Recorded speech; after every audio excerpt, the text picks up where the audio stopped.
Count money, man. Stack riches. Try and told him I'm a beast bud. What's up, gang? Welcome back to another episode of the GRINDcast. Get ready. It's a new day.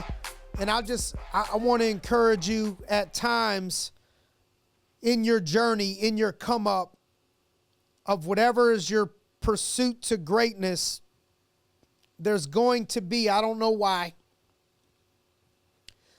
because I really can't think of a time, and I'm not trying to make myself out to be a perfect person, but I really can't think of a time where I've wanted to focus my energy and time on pulling somebody else down that was going to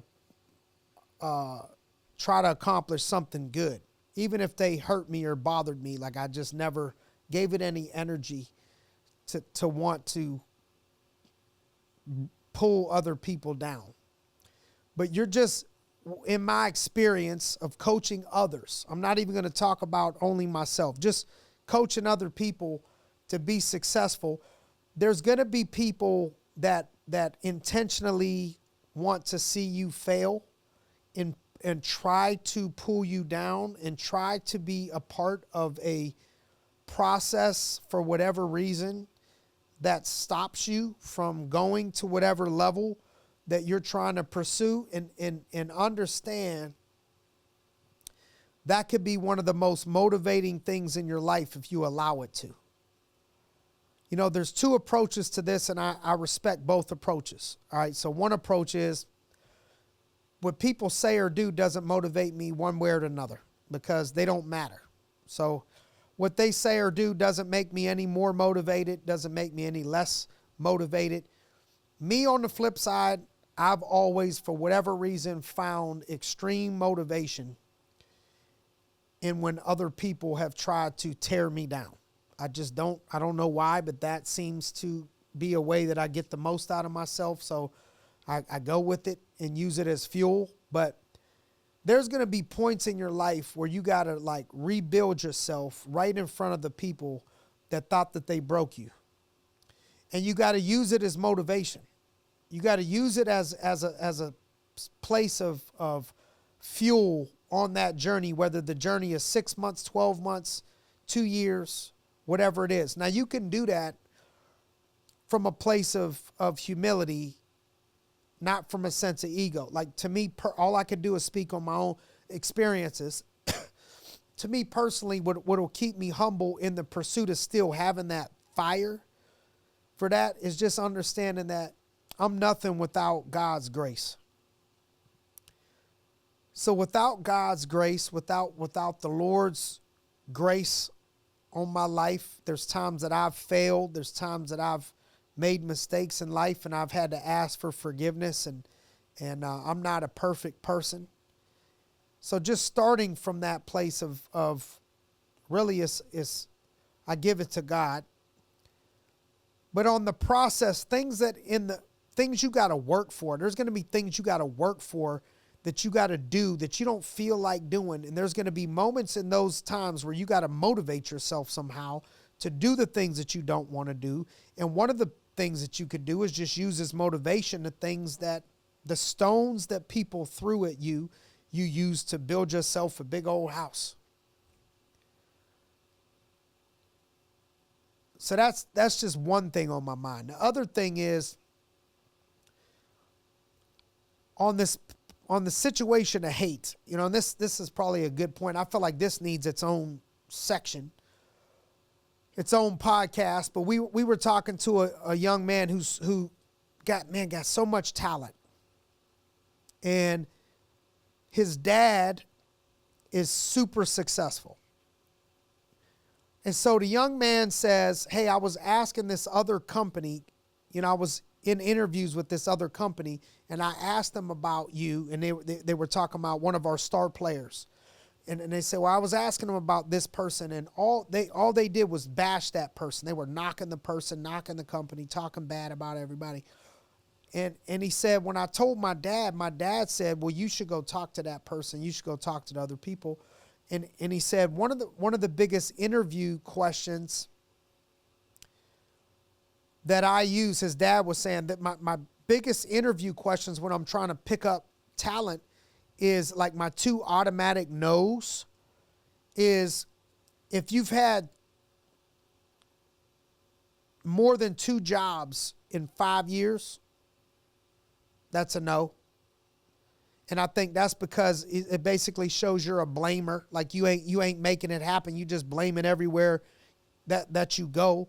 And then he said, if they talk bad, real bad about other people, or if they talk bad about their last company. And so I think that can tell you a lot about people, and I think a lot of people can learn to grow in that area. But I'm telling you, on your way up, if you want to reach different levels, what I've learned is it's hard for you to really go to the top happily and prosper the right way in life. You may make some money, but I've seen people that won't clap for other people when they're having success. And a lot of times, most of the time, those are the people that it never gets to be their turn. Like if you can't clap for others and be happy and respect the process that they went through without just turning into a hater for every time that somebody does something positive, you got hate towards those people. Typically, it doesn't always come out your turn and your turn. And then what happens is typically in life, you're going to find that you're not going to find too many people that are haters. Like you're not going to find a hater that's doing better than the person that they're hating on typically. Right? So it's going to be people that wish that they were in that position a lot of times. Another thought process, and these are all just my random thoughts today for you, is it's exhausting to be great. It could be exhausting to be great. You got to understand, this came from a mentor of mine when I was asking him, like, how do you get all this stuff done? When I'm asking, how did you accomplish all these great things in leadership? And you're telling me all these things that you were doing and all these meetings and all these people and all. And he said, look, it's exhausting. It's exhausting to be great. You just got to figure out how great you want to be. And so out there, if you're listening to this and you're exhausted in the pursuit of going to get what it is that you want to go get, you got to understand and tell yourself it's exhausting to be great. That's why most people don't get to be great, because it's exhausting and they don't want to do that type of stuff. You got to go out there and get it even when you don't feel like it. Like, I think when you really start to separate yourself is when you could play hurt in life, of like when it's hurting you and you still got to come to play. It's hurting you. Something in life is going on in your personal life and you're hurt, but you still got to go come to play for your family. You still got to come to play in business. You still find a way to come to play in business. When you're hurt mentally, emotionally, when you're hurt, this is how you start to separate yourself, is could you still play through that pain? I saw something somewhere and it said, champions are angry. Champions are angry. Tom Brady was angry. The best quarterback in the history of the football, in the history of NFL football, 6th or 7th round draft pick, think 6th round draft pick.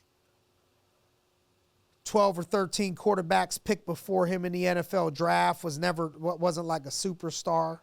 He was pissed off. He didn't have any special crazy like speed gifts, like wasn't way bigger than everybody else, way stronger arm, way faster than everybody else.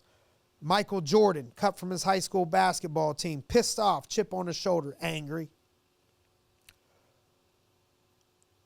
Mike Tyson, angry. Like you look at a lot of champions. I know I'm picking out sports. But I think, in my opinion, if you ask me, well, why do they say champions are angry? Because I think that's where the fire comes from.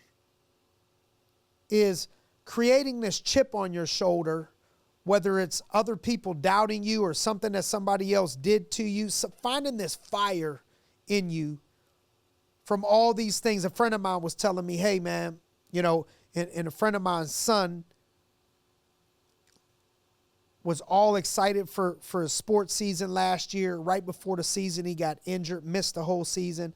He had to rehab all the way back. People didn't think he was going to make it back for his last year to play this year. Came back, wasn't even getting the playing time that he wanted to get. I mean, it's like going through the struggle. And right before, he ended up working into a starting spot, and right before his first scrimmage, he broke down in tears. And it was like, why are you crying, man? And he's not a type of cat to cry. Why are you crying? You're like, I don't know. Just heat of the moment right now. Just, and I'm like, well, we know. We know what it is. It's you're angry. You're in pain. This you're excited, but what's happening is all that you're looking back on all the things you had to go through to get to this very moment, all the things you had to fight through, all the things that you had to heal on, all those things, and now we're here. This is the stuff that's going to fuel you and burn you if you allow it to. That's why they say what don't kill you only makes you stronger.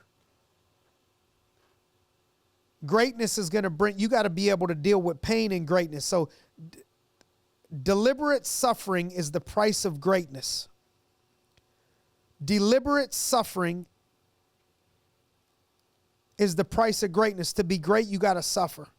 There's going to be hardships and obstacles that you got to go through. At times it feels unbearable. And you deliberately go ahead and put yourself in that situation because you know it's the only way to grow. That's how you grow. That's the price of greatness. And I think the way to condition yourself for that is how many times in a week, how many times in a month can you deliberately make yourself suffer when you're comfortable, when it's not that bad. You deliberately make yourself so you can start to mentally get yourself prepared when it's out of your control and it's time for you to suffer for the price of greatness. It's about when you're going through those suffering moments, then what? Then what are you going to do? It's then what? That's where the greatness is at the then what? This happened to you, then what? This is the feeling you feel, then what? This is what happened, then what? You feel hurt, you feel pain, and then what? How do you handle that? The champions right now, they recycle that, they use that as fuel. Now understand this, like I'm grateful. I'm closing out and I'm saying, man, as always, I thank you for 15 minutes of your life you invested into us. So I'm going to drop this dime on you and end it with gratitude. Remember, when entitlement is high, gratitude is low. When entitlement is high, gratitude is low. We want to be grateful people. We want to be around grateful people. That means we can't be entitled. We can't feel this sense of entitlement. But just remember that quote, ponder on it, meditate on it a little bit. When entitlement is high, gratitude is low. And I'm grateful. I know I'm not entitled to the last 15 minutes of your life here. So we appreciate you joining us. Hey, do us a favor. If you could share this message with anybody, if you thought it had any value to your life, you think anybody could benefit from it, go ahead and send it to them. And we'll see you guys next week. And as always, we appreciate you joining us on another episode of the GRINDcast. Get ready. It's a new day.